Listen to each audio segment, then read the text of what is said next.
Bien, compañeros, nuevamente buenas noches. Gracias a los que estuvieron conectados en la sesión anterior.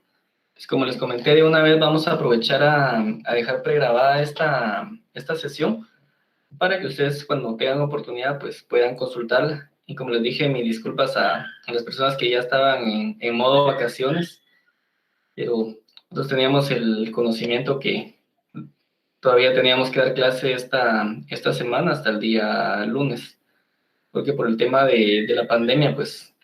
O sea, el tema de la huelga de dolores como tal no iba a aplicar, ¿verdad? Sin embargo, pues todo es comprensible y también comprendemos que ustedes tienen muchas o múltiples actividades, pero pues vamos a dejar por acá, para cuando ustedes tengan oportunidad, pues puedan escuchar la clase que tenemos programada o que teníamos programada para esta noche, que es básicamente el tema de la formación del territorio guatemalteco. Nosotros ya logramos abordar un poco el tema acerca de las generalidades del territorio.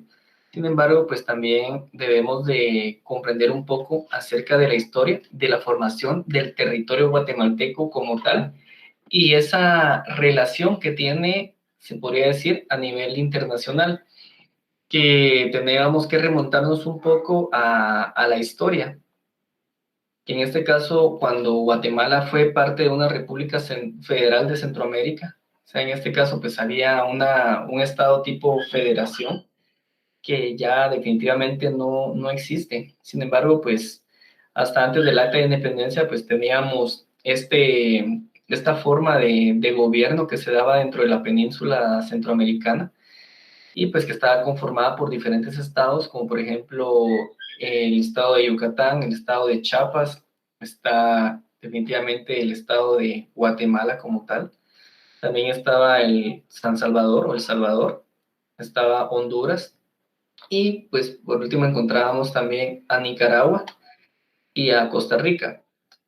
Y aquí por último pues tenemos así como que la duda que también se encontraba Panamá, que dentro de la historia pues vamos a ver que muchas veces se toma en cuenta como parte de la República Federal de Centroamérica, pero por los diferentes tratados también se tomaba como parte de Colombia este lugar.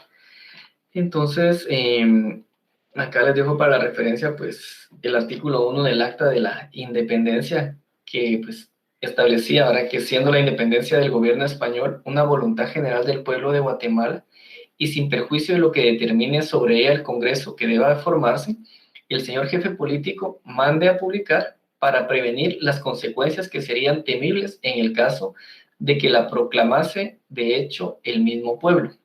Entonces, acá pues ya empezaba a darse como que esos primeros movimientos acerca de una independencia que podría tener repercusiones a nivel internacional en caso de que, digamos, que no saliera bien la situación.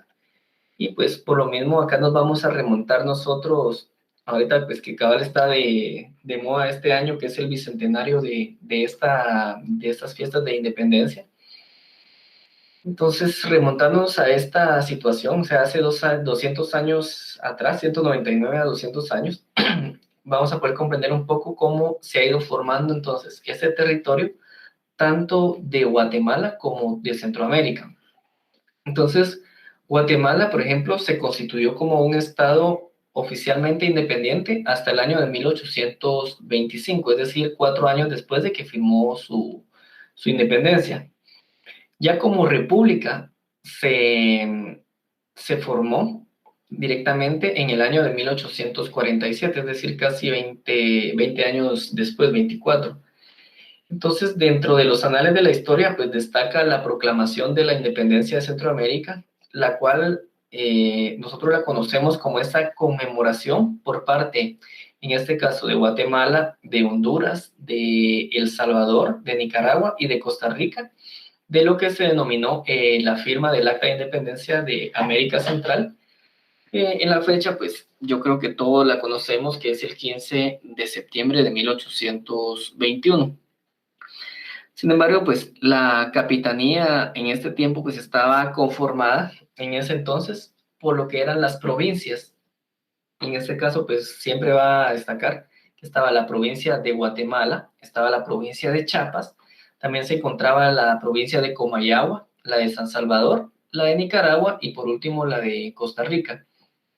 Entonces, la suscripción como tal de esta acta de independencia trajo, valga la redundancia, como consecuencia, la independencia, en este caso, del gobierno español. O sea, Guatemala se independizó del gobierno español y esta viene a darse en un momento muy, muy especial por lo que representaba a nivel internacional todo este tipo de movimientos. ¿A qué me refiero? Pues básicamente a que en el continente europeo estaba sucediendo muchos acontecimientos. El principal de estos fue la Revolución Francesa. También se dio, por ejemplo, en ese tiempo la independencia de Estados Unidos y posteriormente lo que generó como que todo este estallido social que fue la ocupación francesa de España. O sea, la visión que tenía América era muy distinta a la que se manejaba en Europa. En Europa, pues siempre había estado esta práctica o mala práctica de las guerras, de anexarse estados o territorios posteriores a una guerra. Entonces, el estado perdedor siempre tenía que ceder parte de su terreno o de las conquistas que anteriormente habían generado. Entonces, de hecho, pues América estaba salpicada de esos efectos que surgían a nivel de Europa. ¿Por qué? O sea, cuando España se genera esta ocupación francesa, pierde el poder que tenía dentro de toda la región. Entonces empieza a perder parte de sus territorios, de su control, porque, por ejemplo, se pierde la comunicación entre Guatemala y España, por decirles uno de los ejemplos. Entonces la gente que estaba acá en las Américas, pues lo ve como una oportunidad de poder, digamos, independizarse o de hacer sus propios negocios. Pero toda esta revolución, o sea, generó que se dieran muchas, muchas negociaciones entre otros estados, que también todos eran parte de esa misma conglomerado político y de guerra.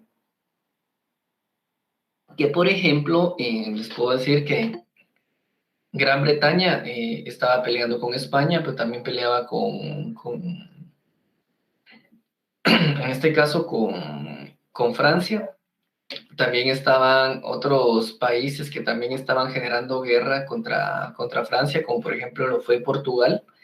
Entonces, eh, si bien es cierto, Francia fue la superpotencia en cuanto a la conquista de territorio en el tiempo de Napoleón, también se generaban muchos enemigos, los cuales se unían y también atacaron o atacaban por diferentes frentes, y se generaba pues toda esta revolución que se iba dando porque todos querían ganar cierto tipo de territorios o cierto tipo de conquista.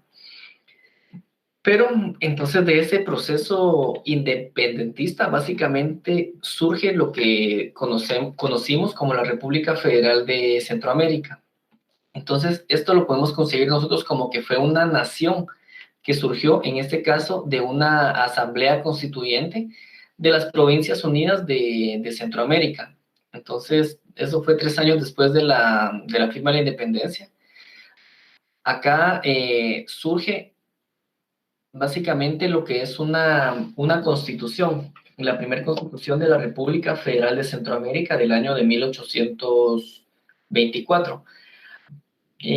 Su capital fue siempre la ciudad de Guatemala.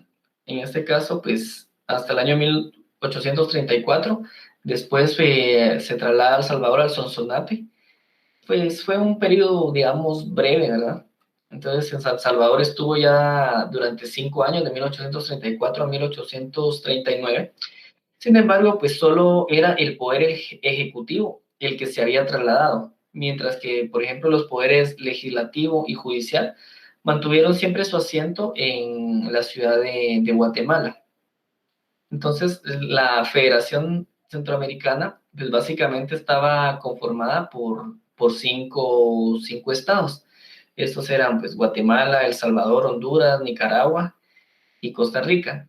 Entonces, pues, habíamos hablado anteriormente del tema de Panamá, que este fue parte de Colombia y Belice, en lo que se determinó básicamente como una colonia británica. Entonces, eran conquistas de los británicos. Entonces, eso pues ha sido como que tema de polémica en ciertos momentos también. No digamos pues también la creación del sexto estado. Creo que algunos lo han escuchado mencionar. Básicamente se forma este sexto estado que es el estado de los Altos, que al final pues tenía como sede o como capital la ciudad de Quetzaltenango o de Xela, como muchos lo conocemos.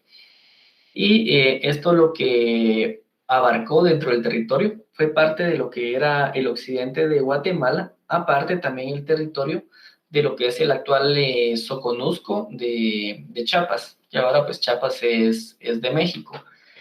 Entonces, siendo realistas, este proceso de independencia fue digamos que un movimiento esencialmente criollo y no reflejó o no supuso una mejora inmediata de las condiciones de vida que tenían los campesinos centroamericanos, que eran la fuente de trabajo realmente, los que generaban la riqueza para los terratenientes.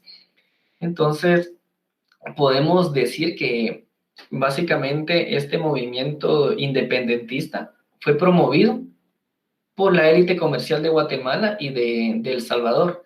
En este caso, para poderse enriquecer con los nuevos lazos comerciales que estaban por adquirir, por ejemplo, con Inglaterra, con Francia, con Holanda, también con Rusia y con Estados Unidos. Y no por lo tanto, pues por una revolución social o política como se quiso hacer creer. Entonces, pues yo creo que aquí estamos desnudando un poco de la verdad, de lo que escondía lo que hoy celebramos nosotros como una independencia, porque nos independizamos de un país, de una corona española para no tributarles a ellos. Sin embargo, pues aunque tuvimos nuestras propias leyes acá como provincia centroamericana, de todos modos, pues los fines al final iban a ser los mismos. Es como decirles ahora, seguimos siendo Guatemala, pero quien nos gobierna es el CACIF. Solo por darles un ejemplo, ¿verdad? Entonces, pues aquí cada estado, como les digo, era libre, tenía su propia autonomía, tenía su propia forma de gobierno, es decir, que podía establecer sus propias leyes y códigos jurídicos, además de poder elegir, en este caso, democráticamente a su propio jefe de estado. Entonces, con esto pues, se quiere decir que estos estados miembros, hasta 1835, pues fueron Guatemala, Salvador, Honduras, Nicaragua y Costa Rica. Y ya en 1836 pues regresamos a determinar que fue la fecha en que se creó el Estado de los Altos. Este pues fue efímero realmente el tiempo que estuvo como parte del sexto Estado. Pues este al final pues se volvió a reincorporar a Guatemala antes que se disolviera esta Federación Centroamericana. También como antecedente, en 1824 el estado de Chiapas se incorporó a México, quedando solamente el Soconusco como un territorio neutral, que en este caso no se había anexado a ningún bando, ni a los de Iturbide, ni aquí, ni allá. Entonces, básicamente ahí es donde se va dando esa gesta de los movimientos que van empezando a determinar básicamente el Estado o la división territorial, en este caso pues ya a nivel no interno, sino a nivel externo. Entonces, aquí podemos decir que la constitución que se promulgó durante ese tiempo, o sea, vino a dar un poco de respiro a Guatemala, porque fue una constitución, digamos que innovadora, porque, como les digo, era el reflejo de lo que sucedía en el otro continente, en el viejo continente, o en el otro lado del charco, como algunos le dicen, principalmente el tema de la Revolución Francesa. Por ejemplo, aquí les digo, podemos destacar ese tratamiento que esta Constitución Federal tenía relacionado al tema de los derechos humanos. O sea, es la primera vez que se hablaba de derechos humanos. O sea, se destacaban, por ejemplo, entre otros aspectos, el tema de la abolición de la esclavitud, que era algo tan común durante todo ese tiempo. También, por ejemplo, la consagración del derecho de asilo, que va a ser una figura muy importante que vamos a ver para el examen final. También tenemos las limitaciones de la pena capital. Por ejemplo, se dio aquí un establecimiento de un jurado, la supresión de los fueros también. Por decirles algunos de los tantos logros que se dieron dentro de esta constitución. Por ejemplo, aquí también se restringieron considerablemente lo que fueron las facultades gubernamentales para poder limitar lo que eran los derechos civiles y políticos. Incluso, pues, en caso de graves amenazas o ataques al orden público, lo cual, pues, había sido un grave obstáculo en este caso para las autoridades. También, por otro lado, podemos decir que aquí se mantuvo la división entre un Congreso, en este caso, era un Congreso unicameral, que tenía básicamente todo el poder. Era un ejecutivo que tenía también con poderes limitados, tenía también un Senado, el cual actuaba como un cuerpo intermedio, el intermediario, y también una Corte Suprema de Justicia, donde todos eran elegidos popularmente, conforme en este caso a un sistema de sufragio universal. Eh, entonces creo que aquí encontramos la primera organización territorial, que era, digamos, el territorio del país, que se dividió como su nombre lo decía, ¿verdad? En las mismas provincias que se reunieron en la Asamblea Nacional Constituyente en el año de 1824 y básicamente con una nueva constitución federal donde pasaron a denominarse estos como estados. Entonces, estaba el estado de Costa Rica, estaba el estado de El Salvador, estaba el estado de Guatemala, estaba el estado de Honduras y también estaba el estado de Nicaragua. Y como les dije, ya en 1838, acá se crea el estado de los Altos, que este básicamente fue disuelto en el año de 1840. Entonces, acá es donde les digo, encontramos nosotros toda esta, toda esta situación. Por ejemplo, aquí encontramos dentro de la información que se recopila, que acá se da la primera división administrativa. La Asamblea Constituyente divide ese territorio en 7 departamentos, o sea, hablando del tema de Guatemala. Y, por ejemplo, acá se establece que el Estado conservará la denominación de Estado de Guatemala y lo forman los pueblos de Guatemala reunidos en un solo cuerpo. Y el Estado de Guatemala indica que es soberano, que es independiente y que es libre en su gobierno y en su administración interior. Entonces, acá sí empezamos a ver nosotros el tema de la soberanía, de la independencia, que tenemos libertad de gobierno y que tenemos nuestra libertad también de poder administrar internamente lo que correspondía a nuestro Estado. ¿Se recuerdan entonces ustedes la diferencia entre un Estado que está por federaciones o por estados como tal? O en este caso, como estamos en Guatemala, que ya es republicano y que estamos divididos administrativamente por departamentos y por municipios. Entonces, pues todo es parte de este proceso. Entonces, el artículo 1, pues básicamente nos establecía a nosotros estos parámetros de cómo era que se había conformado. Entonces, acá pueden ver ustedes que esos 7 departamentos, por ejemplo, está Verapaz, está Chiquimula, está Escuintla, estaba también Zacatepeques y Chimaltenango, estaba Xochitepeques y Sololá, estaba Quetzaltenango y Soconusco, y por último estaba Totonicapán y Huehuetenango. Entonces, yo creo que luego de esta separación del Estado de los Altos, la Asamblea Constituyente lo que hizo fue dividir al Estado de Guatemala en esos 7 departamentos y también lo hizo en 2 distritos. Y así sucesivamente, pues hasta la fecha, podemos hablar ahorita que, por ejemplo, tenemos 22 departamentos y tenemos 340 municipios, si no estoy mal. Y acá ya lo podemos amarrar nosotros con el artículo 224 de la Constitución Política de la República de Guatemala actual, de 1985, que está relacionada directamente a la división administrativa. Entonces, si ustedes me pueden acompañar en la lectura con ese artículo, se los voy a agradecer para que lo vayamos comprendiendo. Porque aquí básicamente se establece que el territorio de la República se va a dividir entonces para su administración, como les dije, en departamentos y estos en municipios. Y la administración pues va a ser en este caso descentralizada y se van a establecer las regiones de desarrollo con diferentes criterios. Acá se abordan los criterios económicos, los criterios sociales, así como los culturales, que pueden estar constituidos ya sea por uno o más departamentos para que puedan dar un impulso, en este caso integral, para beneficio del país.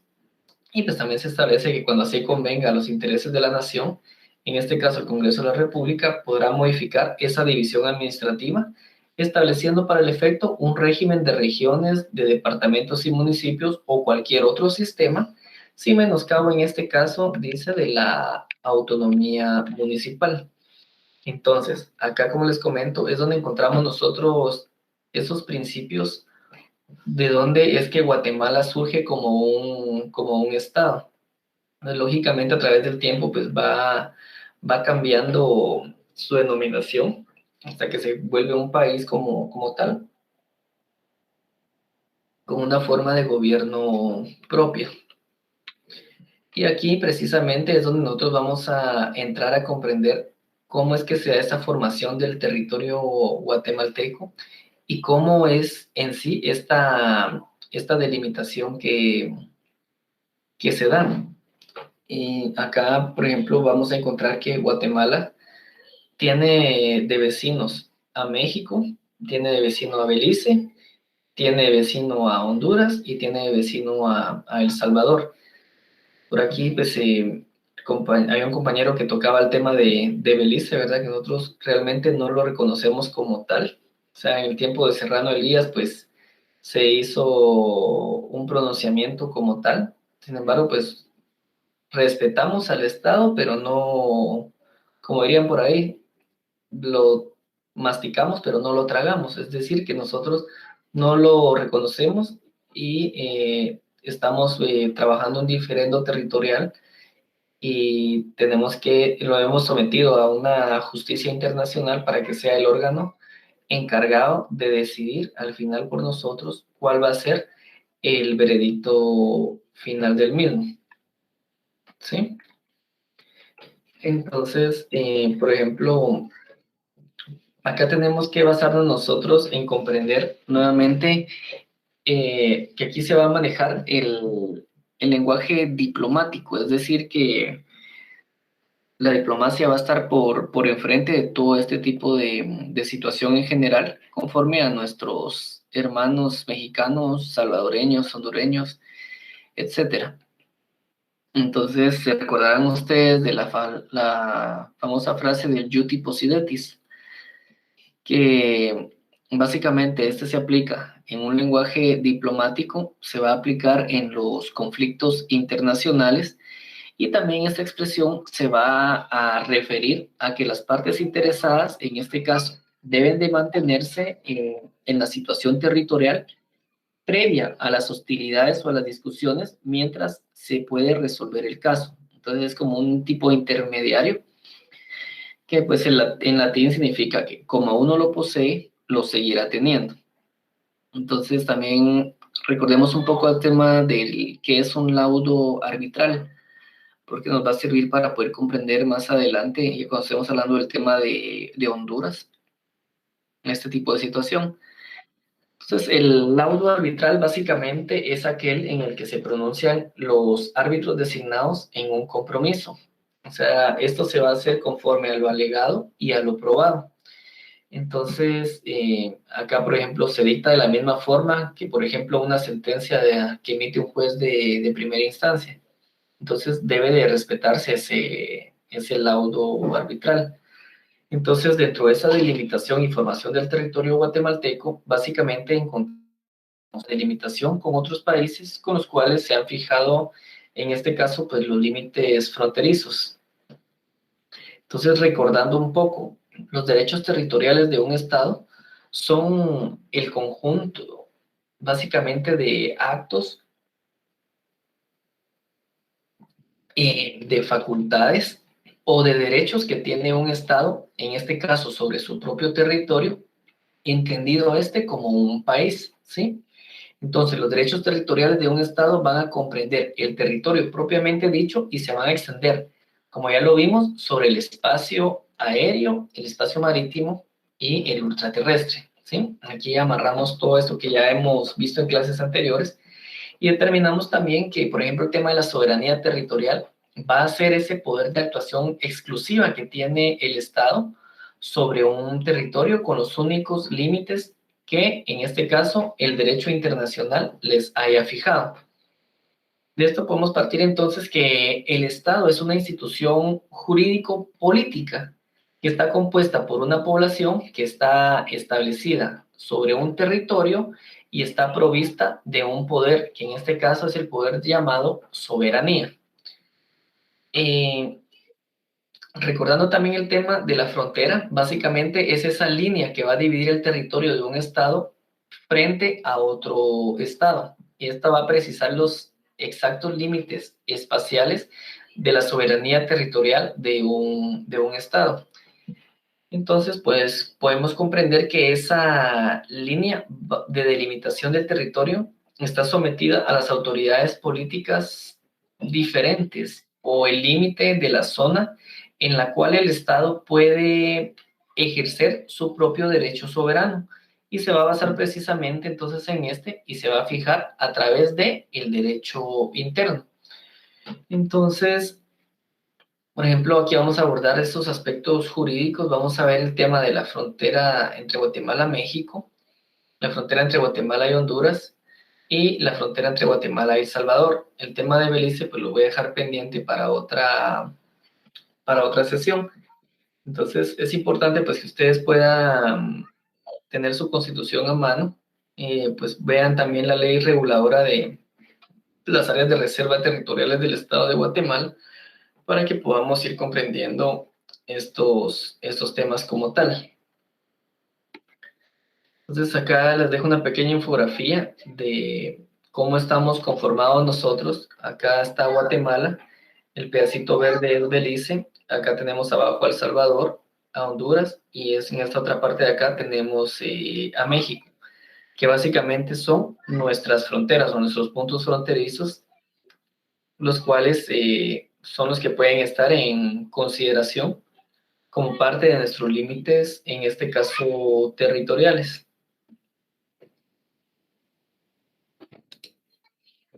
Entonces vamos a hablar un poco acerca del tema de México. Básicamente aquí encontramos el contexto que de dónde nace o hasta dónde puede llegar, digamos, la frontera que nosotros conocemos, en este caso con México.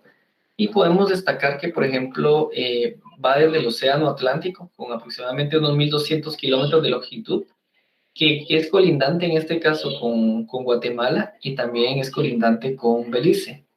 Entonces, esa porción fronteriza que comparte tanto Guatemala tiene una longitud que incluye las colindancias, en este caso con Chiapas, también con Tabasco, con Campeche, con Quintana Roo, con San Marcos, con Huehuetenango, con Quiché y también con Petén. Entonces son como que los límites que se tienen directamente con, en este caso, con México.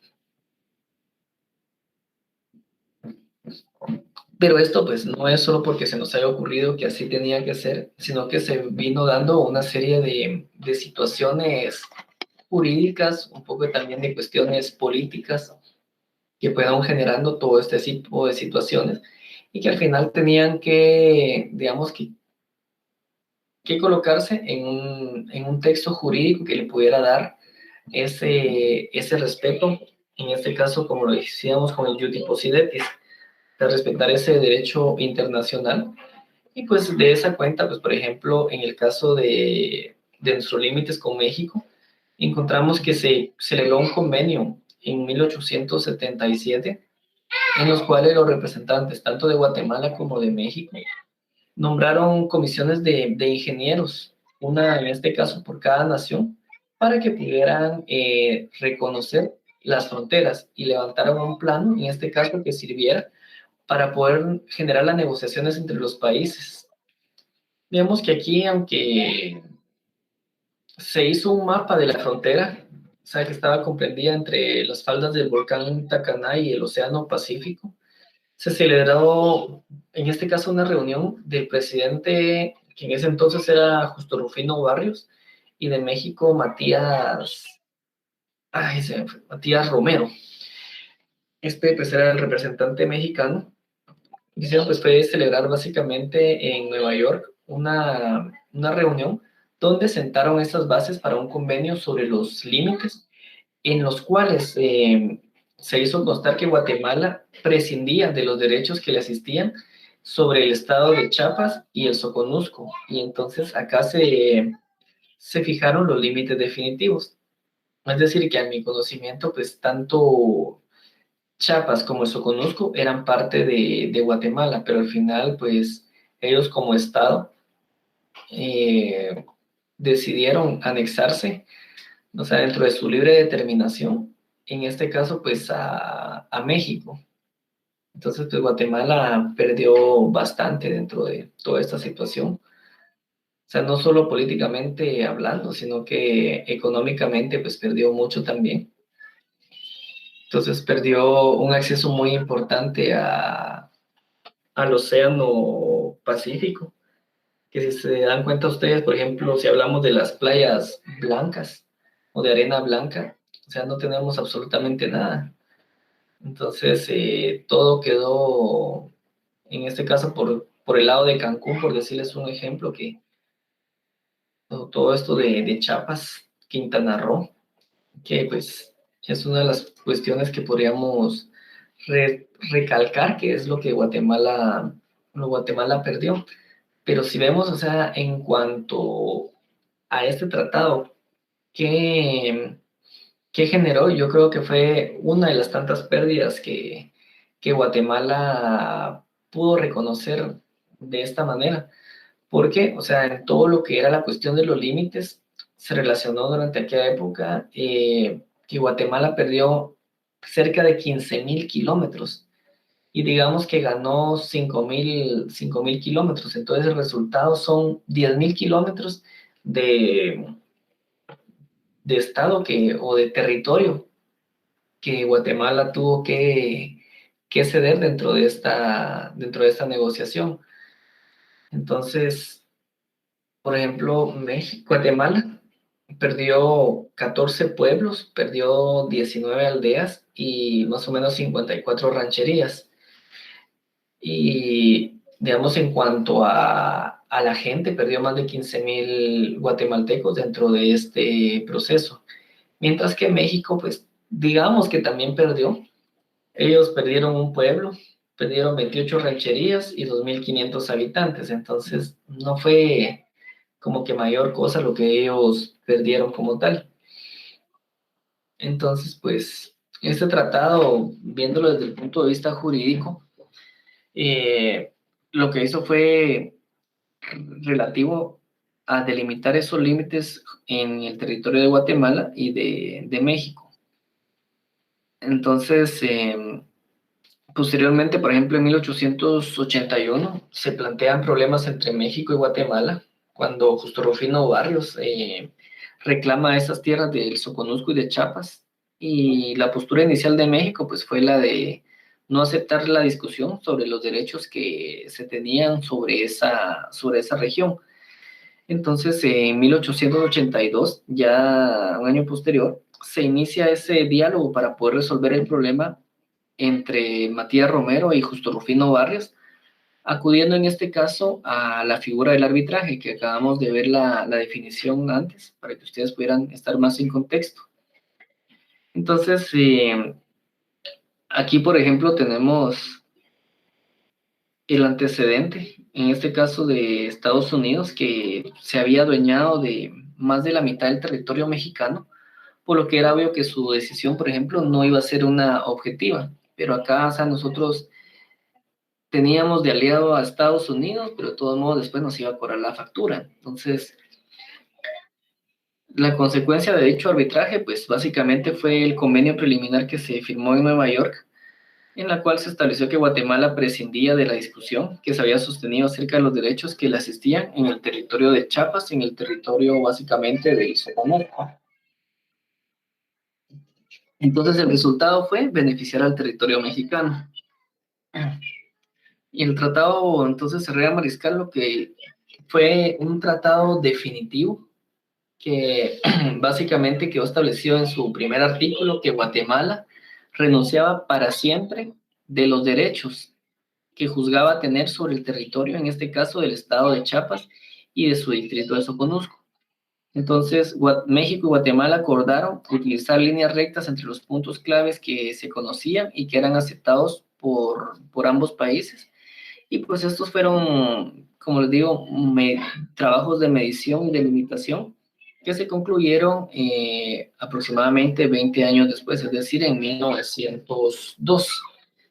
Entonces, ahí es donde empieza a conocerse la fracturada historia de Guatemala en cuanto a la pérdida de muchos de sus terrenos, que muchas veces habían sido también por conquistas, por pérdidas entre todo ese proceso. Entonces, ahora pues vamos a hablar un poco del tema de Honduras.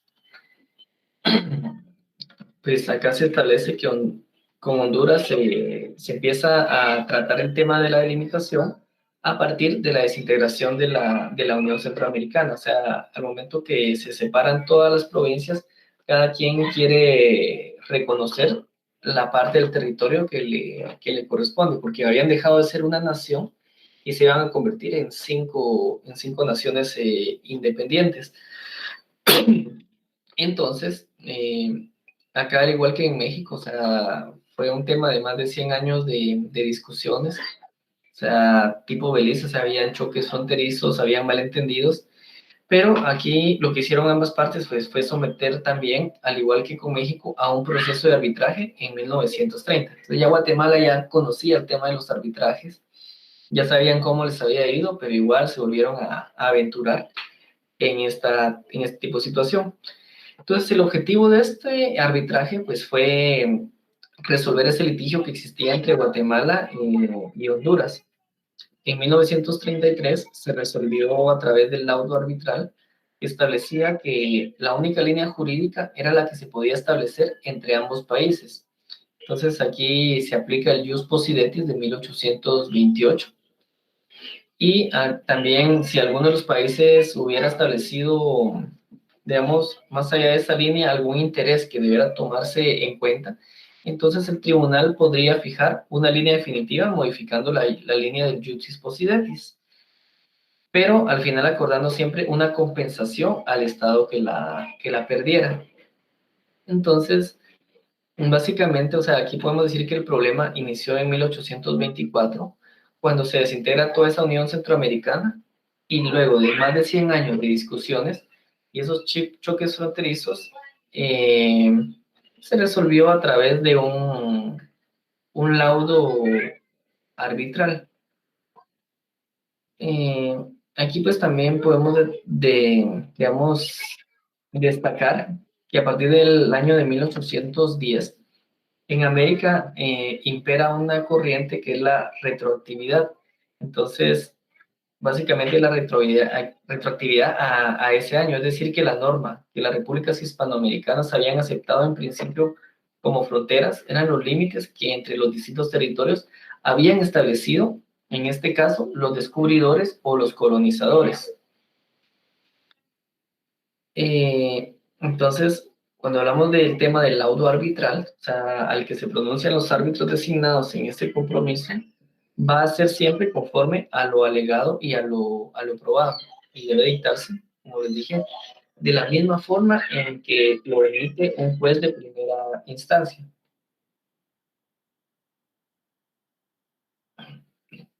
Entonces, acá pues también se establece el tema de una convención adicional al tratado, es decir, que esta convención se celebró en este caso conforme al artículo 15 de este tratado de arbitraje entre Guatemala y Honduras, eso fue ya en los años de 1930, hace casi 100 años, entonces con los representantes lógicamente de cada uno de los gobiernos, es decir, de Guatemala y de Honduras.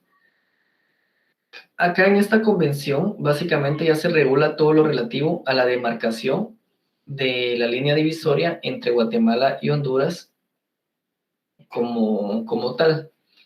Entonces, así es como se va dando parte de este proceso. Y también encontramos pues los tratados que se celebraron entre El Salvador y Guatemala. Entonces acá podemos destacar básicamente el decreto 2319 de la Asamblea Legislativa del Poder Ejecutivo de la Secretaría de Relaciones Exteriores y el Tratado Salazar-Morales de los límites territoriales entre Guatemala y El Salvador. El Tratado Salazar-Morales, pues básicamente consiste en fijar esos límites territoriales entre Guatemala y Salvador. Acá pues también se puede destacar que ese tratado fue ratificado en el gobierno del general Jorge Ubico. Digamos que este decreto que se aprobó el 2319 básicamente contenía ese tratado de los límites entre Guatemala y El Salvador y quedó establecido, por ejemplo, con el río La Paz, esa línea divisoria entre El Salvador y Guatemala hasta, digamos, su desembocadura en el Océano Pacífico. Entonces, se determinó, por ejemplo, que este nace desde las montañas de Quesada en Jutiapa. Imagino que más de alguno de ustedes es de allá de Jutiapa, entonces ubica más o menos todos esos límites. Y pues básicamente es un recorrido de 134 kilómetros que abarca esa demarcación territorial.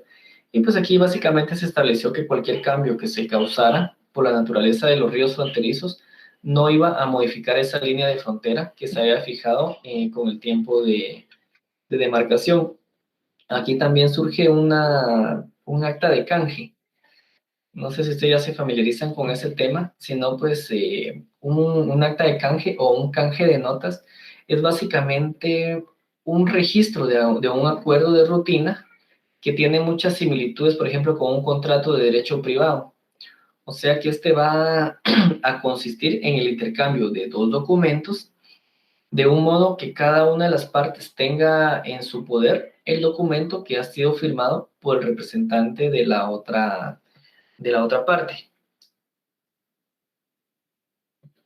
Entonces es así como en el año de 2002 se suscribe en Salvador este acuerdo de cooperación interinstitucional entre Guatemala y El Salvador a través del Centro Nacional de Registros y el Ministerio de Relaciones Exteriores, donde fijan los objetivos y las responsabilidades. En este caso, pues era la de construir una unidad de apoyo técnico que pudiera demarcar y dar ese mantenimiento fronterizo, que pudiera, digamos, colaborar en forma directa con el Ministerio de Relaciones Exteriores.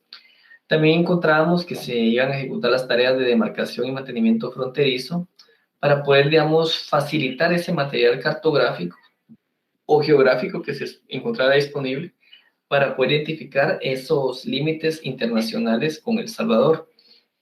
Entonces, levantar y actualizar la información registral y catastral de las zonas fronterizas entre Guatemala y El Salvador. Y pues por último, pues colocar y facilitar los diferentes procesos de inscripción de los títulos de propiedad de los inmuebles de esas zonas fronterizas. Entonces, en este tratado, pues básicamente se fijaron esos límites territoriales, indicándose los puntos de referencia que servirían de base para los mismos. Y pues eran, siendo ahí sí que los ríos y los cauces indicados en él. Asimismo, pues también se estableció que cualquier cambio pues no iba a modificar esa frontera que se había fijado con su demarcación. Entonces, tenemos pendiente el tema de Belice, pero considero que este conflicto lo vamos a poder entender con la resolución que emitió la Corte de Constitucionalidad con respecto a este caso. Entonces, motivo por el cual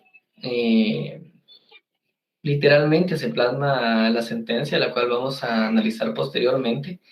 Pero si ustedes quieren empezar a avanzar, pues es el expediente 290-91 y el 292-91. Entonces, esto pues lo vamos a dejar ahí para una próxima oportunidad. Entonces, yo creo que vamos a finalizar por acá esta sesión para que ustedes tengan, en cuanto tengan oportunidad, pues ya puedan consultarla, puedan escucharla y pues puedan generar sus propios resúmenes.